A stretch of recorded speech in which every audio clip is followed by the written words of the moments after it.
நமஸ்தே viewers. இன்றைக்கி நம்ம February 2025 நடக்கக்கூடிய ராஷ்டிரபாஷா எக்ஸாமோட இம்பார்ட்டன்ஸ் தான் பார்க்க போகிறோம். ஸோ உங்களோட ஃபஸ்ட்டு ரோம் லெட்டர் என்னென்னா சந்தர்பியாக்கியா.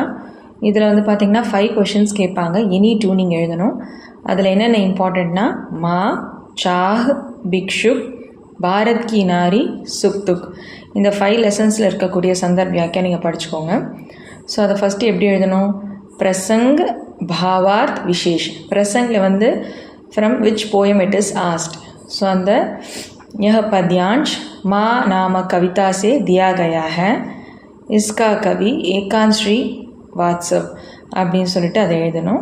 அதுக்கப்புறம் அந்த பேராவோட மீனிங் வந்து பாவார்த்தில் எழுதணும் and special feature of the poem. So அது உங்களோட ஃபர்ஸ்ட் ரோமன் லெட்டர். செகண்டு பார்த்திங்கன்னா கவிதா கா சாராம்ஷ். இதில் வந்து 4 போயம்ஸ் கொடுத்துருக்காங்க. So from that any one you have to right. அதுக்கும் வந்து நம்ம ஃபஸ்ட்டு கவி பரீட்சை எழுதணும், கவிதா பரீட்சை, தென் சாராம்ஷ். அந்த சாராம்ஷ்க்கு நம்ம சைட் ரீடிங்ஸ் போட்டு எழுதணும். ஸோ அது 10 mark each. And third Roman letter பார்த்திங்கன்னா memory doha. So memory doha வந்து கபீர் கே தோஹேலையும் ரஹீம் கே தோஹேலையும் 3 தோஹாஸ் நீங்கள் படிச்சுக்கணும். அண்ட் ஃபோர்த் ரோமன் லெட்டர் பார்த்திங்கன்னா உருது பத்திய. உருது பத்தியம் வந்து கசல்ஸ். அதில் வந்து ஃபஸ்ட்டு 5 நீங்கள் படிச்சுக்கோங்க. ஸோ வந்து 6 கொஷின்ஸ் இருக்கும். அதில் வந்து எனி 3 நீங்கள் எழுதணும். அண்ட் உங்களோட ஃபோர்த் ரோம் லெட்டர் பார்த்திங்கன்னா மீனிங்ஸ். ஸோ மீனிங்ஸ் வந்து 10 கொடுத்துருப்பாங்க, எனி 5 எழுதணும். ஸோ ஃபஸ்ட்டு 5 லெசன்ஸ்லேருந்து மீனிங்ஸும் மேக் சென்டென்ஸும் படிச்சுக்கணும். மேக் சென்டென்ஸ் வந்து 6th ரோமன் லெட்டர். அண்ட் நம்மளோட 7th ரோம் லெட்டர் பார்த்திங்கன்னா காம்ப்ரிஹென்ஷன். ஸோ ஒரு பேராகிராஃப் கொடுத்துருப்பாங்க. அந்த பேராகிராஃப் நம்ம ரீட் பண்ணிவிட்டு அந்த கொஸ்டினுக்கான ஆன்சர்ஸ் நம்ம ஃபைண்ட் அவுட் பண்ணி எழுதணும்.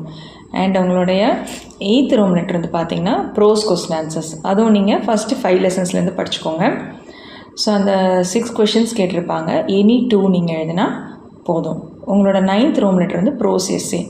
ஸோ ப்ரோஸ் எஸ்ஸேயில் வந்து பார்த்திங்கன்னா 3 ப்ரோஸ் எஸ்ஸேஸ் இருக்குது. என்னென்னா Rupaiya, Dakshin Africa May Gandhiji, கர்மவீர் Kamaraj.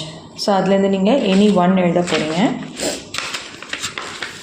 And 10th Rome letter வந்து பார்த்திங்கன்னா ஏகாங்கிகா சாராம்ஷ், 1 ஆக்ட் ப்ளே. அதில் வந்து 3 கொடுத்துருக்காங்க. 3ல் எனி 1 நீங்கள் எழுதணும். பஹு கி விதா, அந்தேரி நஹரி அண்ட் பரிவர்த்தன், அது 3மே நீங்கள் படிச்சுக்கணும். அண்ட் உங்களோட 11th ரோம் லெட்டர் வந்து பார்த்திங்கன்னா கேரக்டர் ஸ்கெட்ச்.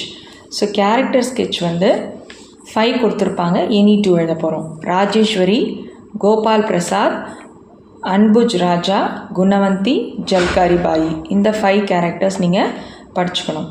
அடுத்த ரோம் லெட்டர் பார்த்திங்கன்னா 12th. அது வந்து 1 ஆக்ட் ப்ளேயோட கொஸ்டின் ஆன்சர்ஸ். எந்தெந்த லெசன்? பஹு கி விதா, ரீட் கி ஹட்டி, அந்தேரி நகர், இந்த லெசனில் இருக்க கொஸ்டின் ஆன்சர்ஸ் நீங்கள் படிச்சுக்கணும். அண்ட் உங்களுடைய 13th ரோம் லெட்டர் வந்து பார்த்திங்கன்னா சந்தர்ப சஹித் பாவ். இது வந்து அந்த 1 ஆக்ட் ப்ளேலேருந்து எடுத்திருக்காங்க அனடேஷன்ஸ். அதில் வந்து ஃபஸ்ட்டு பிரசங், சந்தர்ப், வியாக்கியா அப்படின்ற ஹெட்டிங்ஸில் நீங்கள் அதை எக்ஸ்பிளைன் பண்ணி எழுதணும். அதுவும் வந்து அந்த 3 லெசன்ஸ்லேருந்து படிச்சுக்கோங்க. பஹு கி விதா, ரீட் கி ஹட்டி, அந்தேரி நகர்.